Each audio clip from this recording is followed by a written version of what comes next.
So, what if I told you an AI just got so good at acting human that it's now considered more human than actual people? Yeah, you heard that right.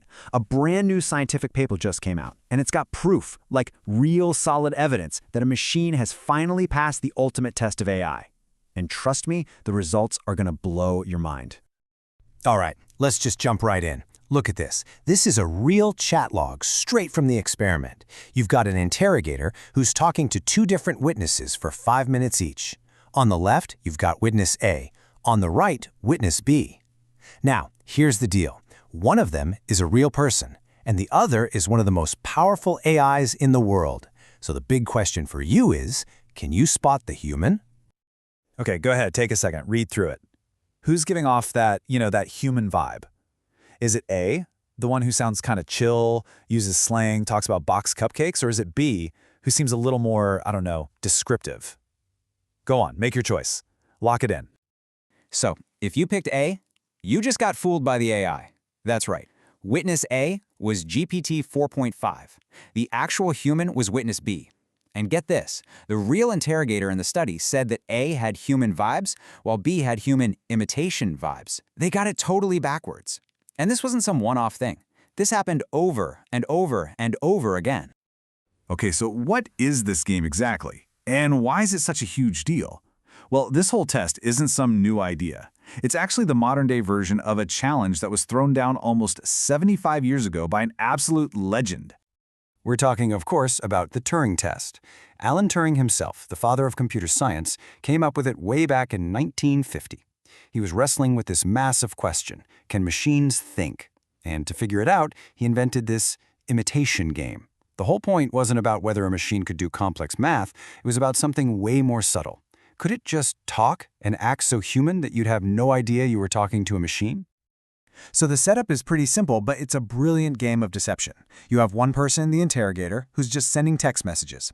They're talking to two hidden players at the same time, witness A, who's a person, and witness B, who's an AI. Both of them are trying their best to convince the interrogator, hey, I'm the real human here. After 5 minutes, the clock stops, and the interrogator has to make a choice. That's it.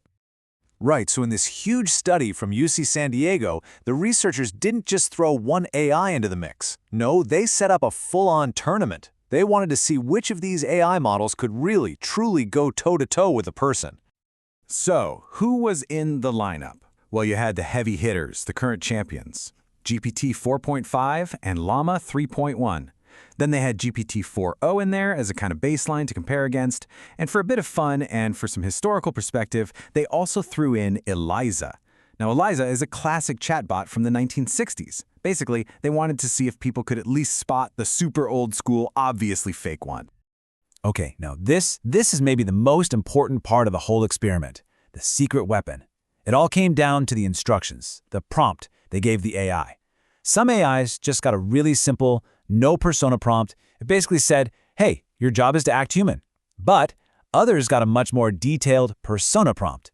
This one told the AI to play a character. Something like, you're a young person, you're a bit introverted, you use slang, you know your internet culture. And believe me, that one little detail, it changed everything. So the researchers ran this test over 1,000 times. They had hundreds of regular people act as the judges, they gathered all the data, crunched all the numbers, and now the verdict is in. 73%. Just look at that number. Let it sink in for a sec. What on earth does that number mean?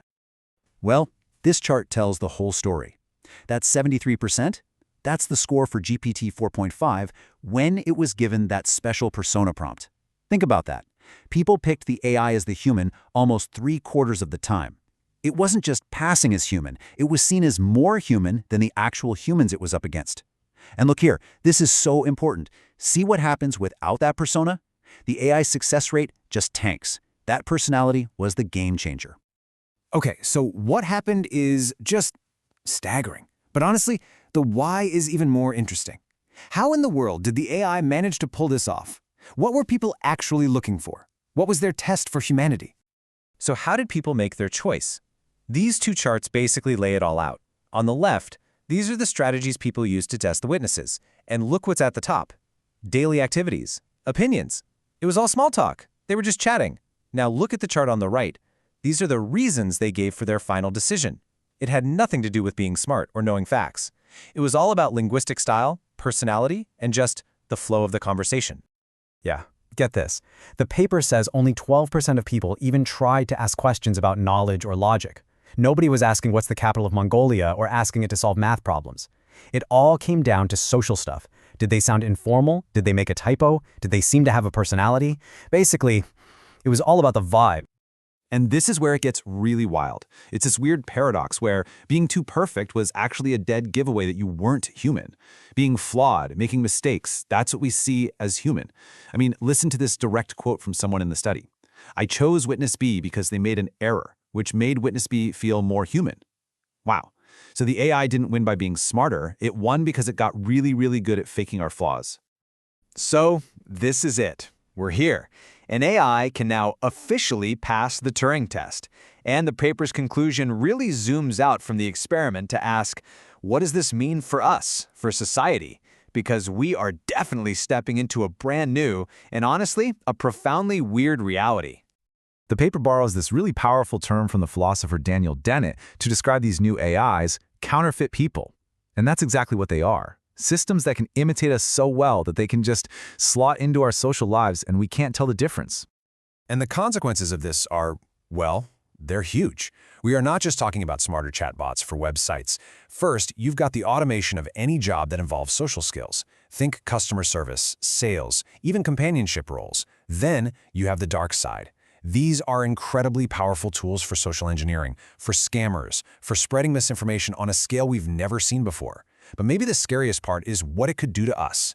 If we're constantly surrounded by these fake, counterfeit interactions that are super easy and cheap, does that start to cheapen real human connection? This goes way beyond a tech problem. It's a social problem that hits at the very core of how we trust and relate to each other. But, it doesn't have to be all doom and gloom.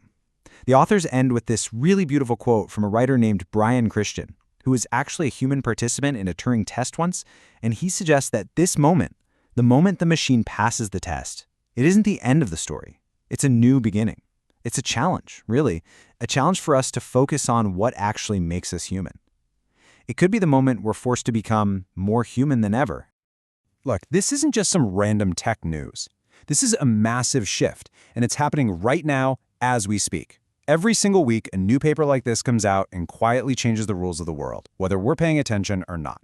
And here at VibeDoc, our whole mission is to make sure you are paying attention.